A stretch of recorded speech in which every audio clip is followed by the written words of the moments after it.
इव्हिनिंगला मी इकडे रेडी होऊन निघाले होते मार्केटला. कारण आज होती 8वी, त्याचंच काही लागणारं सामान आणायला. पण तिकडे मला तसं काहीच मिळालं नाही, म्हणून शेवटी 8वीचं पोस्टरच घेतलं.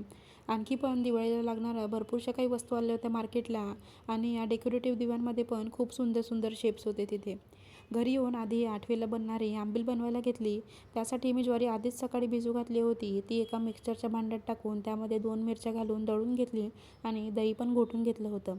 एका गंजामध्ये ऑइल टाकून त्यात जिरं, मोहरी, ठेचलेलं लसूण आणि कढीपत्ता टाकून फोडणी घातली आणि त्यामध्ये घोटलेलं दही, हळद आणि पाणी टाकून आधी उकळी येऊ दिलं. मग त्यामध्ये दळलेली ज्वारी, वरली आणि मीठ आणि कोथिंबीर घालून छान अशी शिजवून घेतली.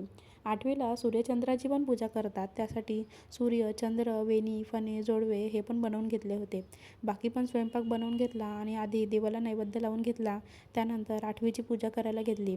8वीची पूजा ही रात्री बाहेर अंगणात चंद्रप्रकाशात करतात, पण आमच्याकडे गॅलरी नाही, म्हणून मी इकडे तुळशीजवळच मांडली होती. या पूजेला तसं खोपडी, 2 मातीचे गाडगे, फळं, शिंगाडे, 8वी मातेचा एक कागद येतो, त्यामध्ये बोरं, आंबाईची भाजी, चिंच, आवळा अशा काहीशा वस्तू असतात. या सर्व गोष्टी लागतात, पण तशा मला काहीच मिळालं नाही, म्हणून मी माझी इकडे साधीशी पूजा करून घेतली होती.